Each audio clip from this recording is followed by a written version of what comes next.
고한나 부회장님 여기 오셨습니다. 우리 고성이 고향이십니다. 여기 오셨습니다. 그리고 서진호 강사님 오셨습니다. 예. 그리고 전현주 사무차장님 오셨습니다. 앉아있는 순서대로 제가 설명을 드릴게요. 그리고 고성이 나온 최고의 시도 작가이시죠. 우리 김숙선 특별고문님 여기 오셨습니다. 그리고 변희영 사무국장님 오셨습니다. 네, 제가 구성에 오면서 감개가 무량했습니다. 왜 무량했느냐면 이 디카시는 대한민국이 나온 세계적인 발명품인데 그 세계적인 발명품인데도 불구하고 많은 사람들이 발명품인지 모릅니다. 왜? 우리 너무 가까이 있으니까. 사실은 이 디카시는요 시가 아닙니다. 디지털 문학으로 만드는 창조물이에요. 근데 많은 사람들이 일반적인 시라고 생각합니다. 그 자체가 놀랄만하지 않습니다. 저는 디카시를 보기 전에는 그냥 보통의 그런 시조 시인이었고 문학 평론가였고 그냥 작가였습니다. 그리고 작년에 제가 한국문인협회 이사장 출마했다가 떨어졌습니다. 왜 이런 얘기를 하냐면 떨어졌으니까 많이 볼 수 있는 눈이 생긴 거죠. 제 이름 정유지, 아마 문협 관계자분들은 정유지가 작년에 부이사장 나와서 떨어진 사람이구나, 떨어진 걸로 이렇게 각인이 돼 있을 거예요. 그런데 그게 더 감사합니다. 만약에 제가 붙었으면 디카시 몰랐겠죠. 감사하게도 떨어지는 바람에 귀한 걸 알게 됐어요. 왜 귀하냐라고 저는 생각해 봤어요. 그거는 많은 사람들이 어떤 사물을 바라볼 때 느낌이라는 게 있어요. 제가 올해 문학으로 등단한 지 34년째입니다. 34년째인데 올해 초에 디카시를 딱 바라보니까 신대륙이에요. 제 눈에는 신대륙이 보였어요. 제가 눈 작은 사람인데 제 눈에 신대륙이 보였으니 여러분들 왜 신대륙이가 제가 한번 같이 여행을 떠나볼까요? 네, 박수 좀 부탁드립니다. 디카시는 신대륙이다. 그리고 대한민국의 디지털 문학을 세계 알리는 국가대표다라는 말을 제가 감히 드릴 수 있습니다. 왜냐하면 여러분 혹시 그 리플렛 나눠드리는데 한번 펴보실래요? 펴보시면 세계적인 표지 모델이 한 분이 나옵니다. 이렇게 열면 혹시 한번 봐주시죠. 표지 모델 디지털 문예 창작가 리플렛에 제가 한 분을 어렵게 표지 모델로 모셨어요. 보이시죠? 예. 세계적인 표지 모델 인정하시죠? 예. 그럼 박수 한번 부탁드립니다. 왜 대단하시고 위대한 표지 모델인가 제가 그 이유를 이 자리에서 증명해 보이겠습니다. 문학인들이 항상 문학의 위기를 얘기합니다. 왜 문학의 위기라고 얘기할까요? 그게 간단하죠. 읽는 사람만 문학을 읽는 겁니다. 시집이 나오면 홀로서기가 나왔을 때는 100만 베스트셀러가 나왔습니다. 근데 지금 100만 베스트셀러 나옵니까? 안 나오죠. 왜냐하면 읽는 사람만 읽기 때문에. 그래서 문학인들이 문학은 이제 죽었다. 이제 디지털 시대가 올 것이라고 얘기를 하지만 아무도 이 디지털 문학이 나온다고 얘기만 하지만 실천하는 사람이 아무도 없었어요. 왜? 잘 모르니까 겁이 나기도 하고 또 두렵기도 하고. 그런데요, 어느 한 분이 너무 이렇게 문학에 대한 위기라고 얘기하고, 왜 문학의 위기냐?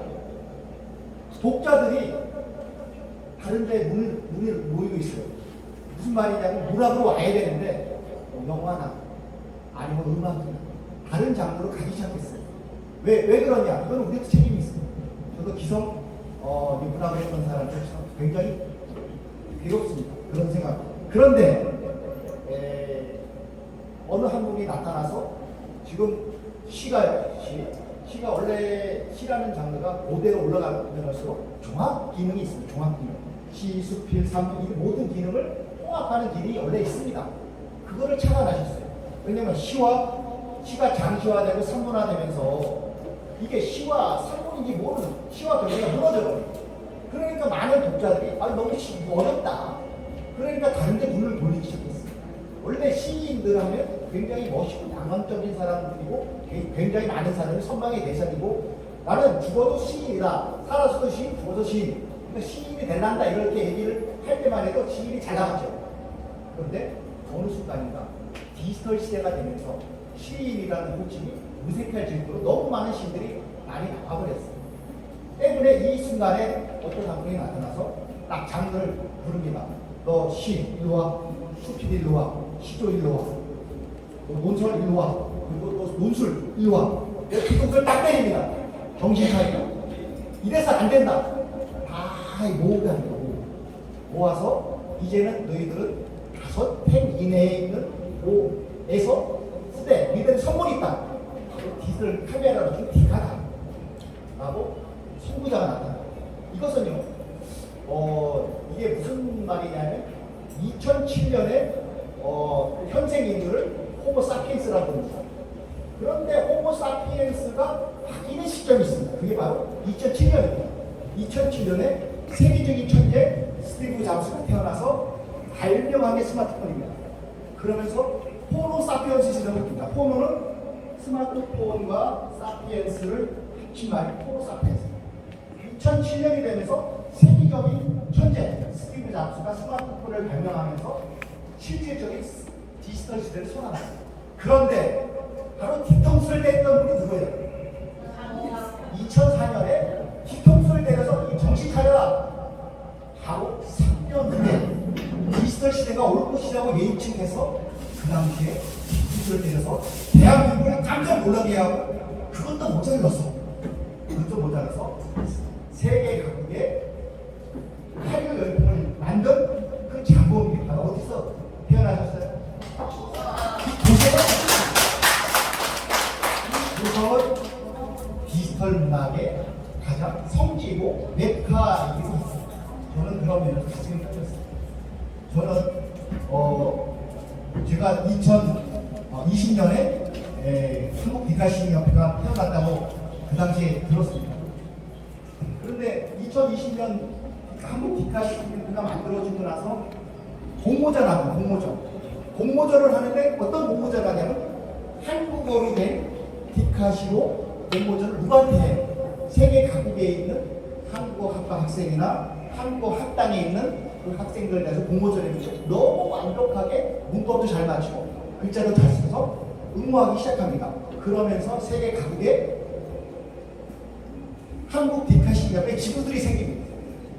그래서 미국, 캐나다, 일본, 중국, 인도에 계속 생기고 있습니다. 올해까지 하면 5대양에 다 생길 예정입니다. 이거에 가장 큰 중심에 누가 계셨습니까? 우리 세계적인 천재 이상옥 박사가 계셨기 때문에 가능합니다. 근데 고성분들은 이 디카시 천재를 몰라보시더라고요. 왜? 너무 가까이 계시고 고성이 나온 세계적인 디카시를 발명한 이상옥 박사를 모르면 안 되는 거죠. 저는 그거를 제가 신대륙이라는 것을 보면서 깨달았습니다. 이분을 정말 제대로 모셔야 되겠다. 그래서 제가 다시 공부를 하기 시작했어요. 디카시를 다시 공부를 하기 시작했어요. 근데 디카시를 공부하기 시작하니까 나우나와 너무나가 생기기 시작했어요. 내가 나우나다. 아니다. 나는 내가 말하는 게 너무나 할랜다. 그러니까 너무나가 나우나 같은 사람들이 막 생기기 시작하는 그런 충격까지 벌어지는 시대가 됐어요. 그런데 디카시가 무엇인가 제가 공부를 하다 보니까 오행으로 만들어진 짧은 시 또는 오행으로 만들어진 짧은 문장이더라 이거. 이 말은 무슨 말이냐? 아까 제 뒤통수 때렸다는 표현은 무슨 말이냐면 기존에 갖고 있는 문학적인 한계, 대중성, 특히 효용론적인 면에서 독자력이 떠난 것을 돌아오게 만드는 소렌토 거죠. 굉장히 이 많은 사람들의 마음을 사로잡을 수 있는 포용론적인 가치로 해서 죽은 문학을 살린 겁니다. 인정하십니까? 네. 문학은 죽었다라고 많은 사람들이 얘기를 하지만 정말 죽지 않은 겁니다. 왜? 깨어있는 성각자 때문에. 그것도 고성에서. 여기에서 디카시 그러면 교수님, 그럼 디카시와 일반 시와 차이점이 있지요? 아주 다르죠. 제가 설명을 하겠습니다. 일반 자유시는요, 활자 중심과 지면 중심에서 땅에서 노는 그런 놀이라면, 이 디카시는 디지털 세상, 즉 우주에서 노는 그런 장르인 거예요.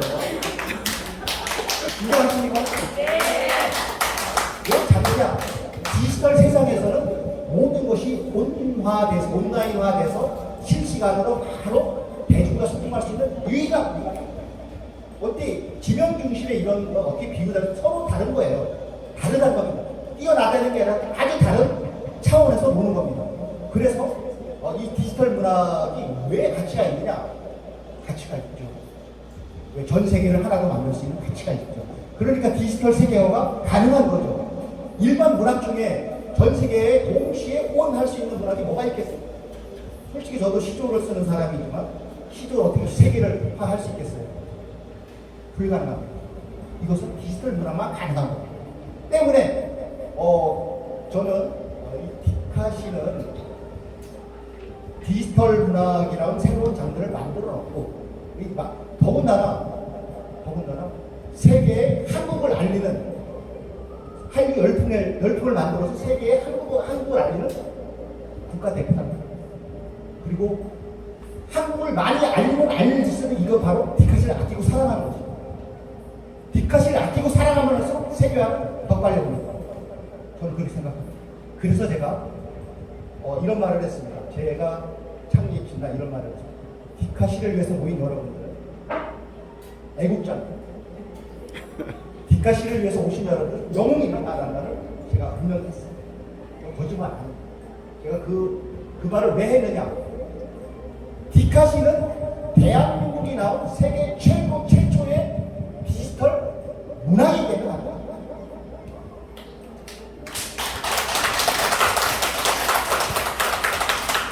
제가 디카시가 이렇게 대한민국을 국위선양하고 있고, 사실 군인은요 총으로 나라를 지키면서 국위선양할 때 딱 하나밖에 없습니다. 해외 파병이 돼. 근데 우리는 알아서 해외 파병 안 가도 우리 외국에 있는 지구들에서 계속 한국어로 된 디카시를 쓰고 있어요. 왜 가능하냐? 디지털 시대에서는 AI가 있었고 인도에서도 한국어로 전환이 가능해요. 그러니까 바로 실시간으로 한국어를 소통할 수 있는 거예요. 세계 사람들이 한국어를 이렇게 많이 알 수 있는 유일한 기회인데 이것처럼 좋은 문화가 없는 거죠. 디지털 문학이 갖고 있는 최고의 장점은 대한민국이 종주국이고 디카시가 이 종주국인 최초의 발상지가 어딥니까? 고성 국민이 그거 아셔야 됩니다. 저는 이 고성군이 디지털 문학의 그런 도시가 되기를 바라요. 스마트 도시가 되기를 바라요. 스마트 도시를 만드시면 좋겠어요. 그래서 제가 제 회장으로 처음 인사말을 할 때 이런 얘기를 했습니다. 지금 100명이 시작됩니다. 100명을 한 10일 만에 만들었어요. 이건 실제 있는 얘기고 100여 명을 한 10일 남겨놓고 밴드를 통해서 98명째 우리가 그때 창립식을 했거든요. 창립식 하는 날부터 100명이 채워졌더라고요. 그러니까 10일 만에 100명이 만들었습니다. 디카시, 부산 디카시 시인협회라는 밴드를 만드는데 회원 100명을 만들었어요. 그래서 제가 그날 이런 얘기를 했습니다. 제가 이제 취임을 했으니 이 연말까지 목표를 100명에서 시작했는데 1000명을 하자. 오늘 이런 말씀을 드렸어요. 임원들한테. 우리 그 임원들께서 죄송하지만 개미 10명만 시키면 돼요. 저희가 이제 내년 1월 1일부로 개간제를 처음 만듭니다. 1년 개간제를 구독할 수 있는 개미 10명씩만 부탁을 드립니다. 왜냐하면 100명이니까 10명씩은 몇 명이니까 1000명이죠. 그래서 연말까지 1000명을 모으겠다는 겁니다. 그리고 1000명이 되면 내년 또 1년 열심히 해서 또 10명씩 얘기해서 10만 명 모으겠다는 거예요. 만 명. 그 2년 차에 그런 식으로 해서 10만 명 모으고 3년 차에 그런 식으로 해서 100만 명 모으겠다는 거예요. 제가 왜 100만 명을 얘기하는 이유가 있습니다. 100만 대군은요, 굉장히 모든 데서 들어오는 인구, 단체 중에 100만 명이 있는 데가 쉽지 않습니다. 거의 없을 거예요. 그죠? 그런데 100만 명이 만들어지면 지자체든 정부든 우리 대학의 관계자가 있어요. 그분께 가서 부탁을 드릴 수도 있고, 아무튼 이것은 우리 대학을 사랑하는 분들이 많기 때문에 그분들에게 도움을 청할 수도 있고, 아니면 제가 직접 가서 정부에 가서 이야기하겠습니다. 100억을 달라 매년. 그리고 노벨 문학상은 우리가 받으러 가지만 우리 노벨 문학상의 버금가는 세계적인 대한민국이 종족이고 대한민국이 발명한 세계 최초의 발명품 디카시 국제문학상으로 주겠다. 그래서 세계인들이, 각국에 있는 세계인들이 한국어로 된 디카시를 응모하게 해서 그러면 1000만 명 만들 수 있어요. 세계 인구를 1000만 명 만들 수 있는 프로젝트. 그 시발점이 생활문학의 시발점으로 만들려고 합니다. 생활문학의 시발점은 뭐냐면 기존의 본격문학에서는 등단 2년 이상, 문집 2번 이상 해야 가입 조건이었습니다. 물론 다른 데도 비슷해요. 한국 문학도 비슷합니다. 근데 우리는 스마트폰을 갖고 있는 세계인이 회원입니다. 그게 회원 자격 조건입니다.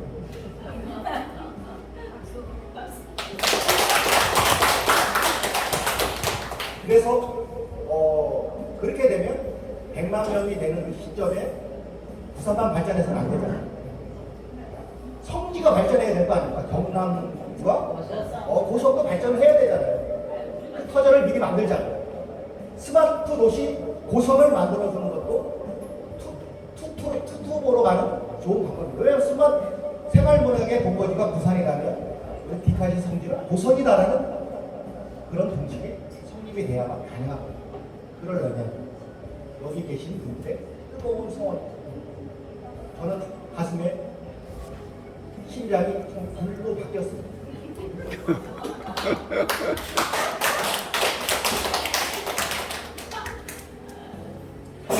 네, 여러분들께서 방금 전에 제가 여러 가지 말씀을 드렸는데요.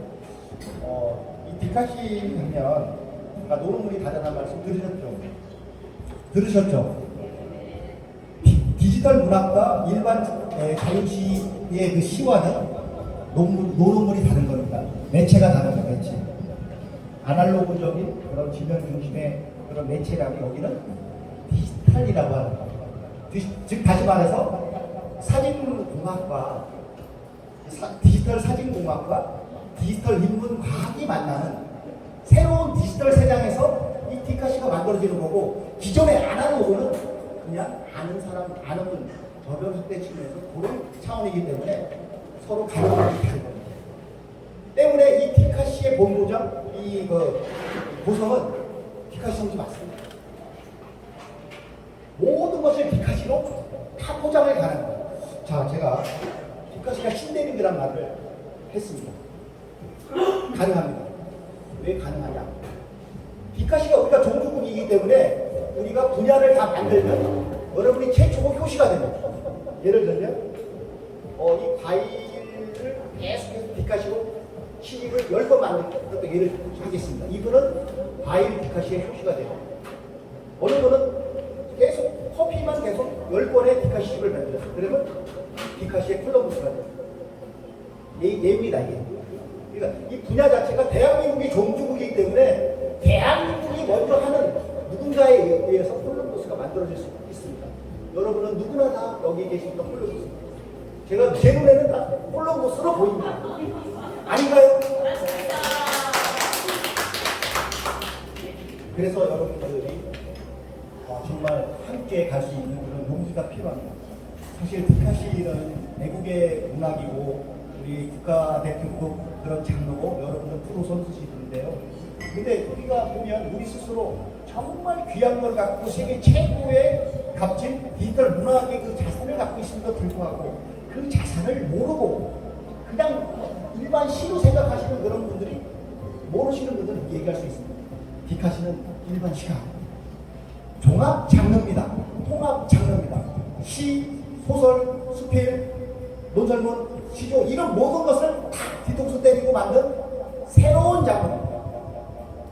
어떤 디지털로 만든 새로운 장르 때문에 이 디지털 문학을 어찌 일반 시에 비교할 수 있겠습니까?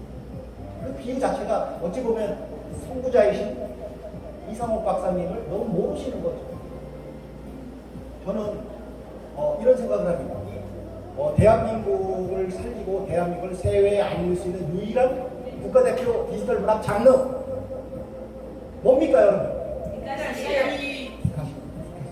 디카시가 대한민국을 지킬 수 있습니다. 군인이 총으로 대한민국을 지킬 수 있다면 우리 디카시도 대한민국을 지키고 이것을 아끼고 사랑하면 할수록 대한민국을 알리는 귀중한 인류 무산이고 문학적 장르고 그리고 인류를 구원하는 그런 새로운 디지털 문학이라는 거예요. 어찌 디지털 문학을 우리 스스로 이 좋은 값진 보물을 옆에 있는데도 모르고 지나가면 안 되죠. 제가 100만 명 만들 때까지 여러분들은 구성을 디지털 문학 도시로 좀 부탁드립니다.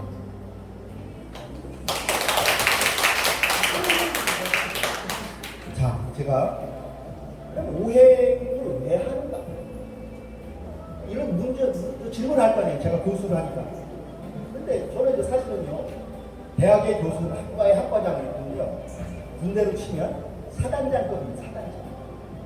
사단은 약 1만 2천여 명의 군사를 이루어졌고 그 안에는 포병도 있고 공병도 있고 뭐 정찰대도 있고 다양한 그런 분야들이 있습니다. 학과장 정도 되려면 그 정도의 그 사단장급의 역량이 필요하다고 생각합니다. 제가 그래서 12,000명을 이미 확보하고 시작합니다. 어떤 확보를 하느냐? 디지털 이 자산을 갖고 있을 수 있는 그 자산을 확보하고 시작합니다. 그래서 여러분들에게 말씀을 제가 드리는 거고요. 그리고 이제 이 오행이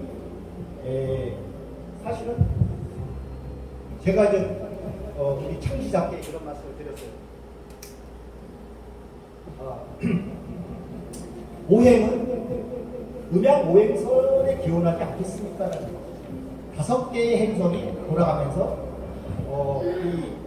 예를 들어서 오행을 다 쓰면 그건 로고스적인 미학을 갖고 있는 그런 문학이라면 예를 들어서 3행은 쓰고 나머지 2행은 비어있다 그러면 3행은 로고스적인 그런 운행을 하는 거고 나머지 2행은 카오스적인 운행이다.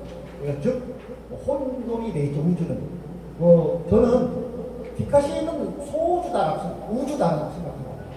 이 우주 여러분들은 일반 문학을 지면 중심의 문학하는 이런 삶을 사시겠습니까? 아니면 우주를 운행하는 이런 디카시에서 사시겠습니까?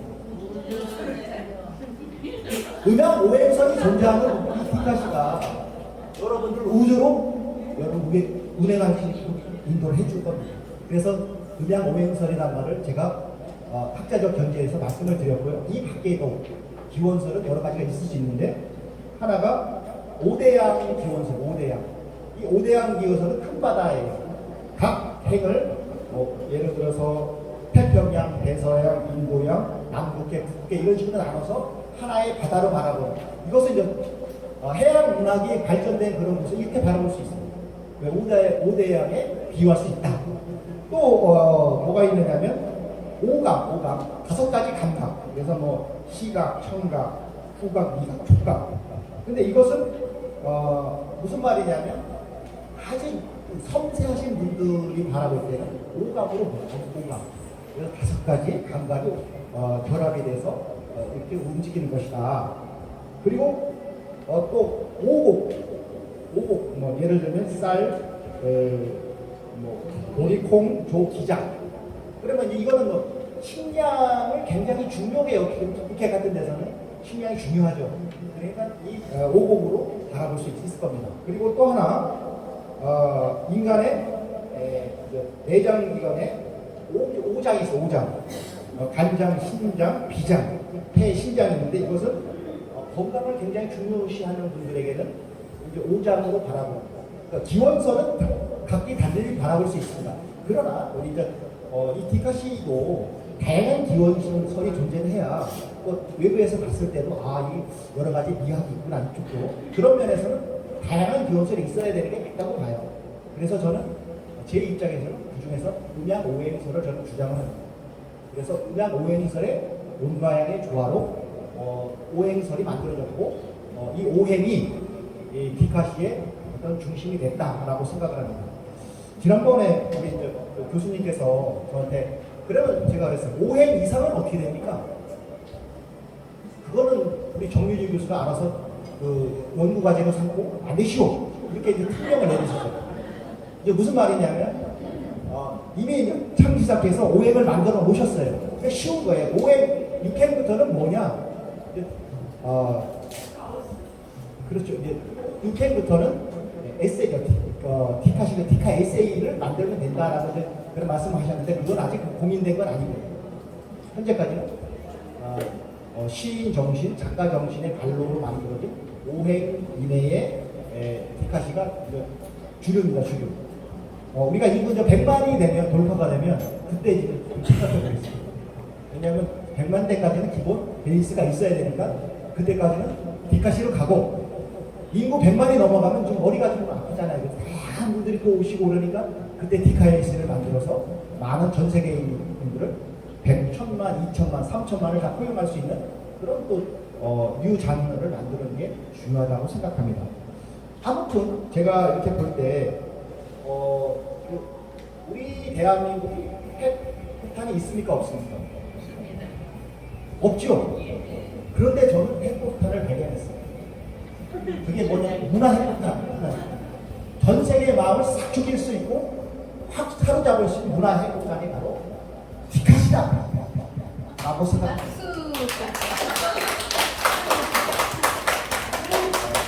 이 디카시는요 사람을 설레게 이 디카시가 왜 설레게 하느냐면 지금 병상에 누워 계신 분들 디카시를 쓰려고 일부러 휠체어를 타고 나가서 사진을 찍고 다시 그것을 우리 밴드에 올리시면서 삶의 위안을 삼을 정도로 이 디카시는 구원의 문화 그리고 대한민국을 세계에 알릴 수 있는 디지털 문학의 유일한 자산이라는 거예요. 디카시를 사랑하려면 할 수가 없어요. 우리에게는 디카시 세계가 앞당겨집니다. 여러분들은 저와 함께 가시는 동지고 함께 가셔야 할 콜럼버스입니다. 함께 여행을 떠나시죠. 네.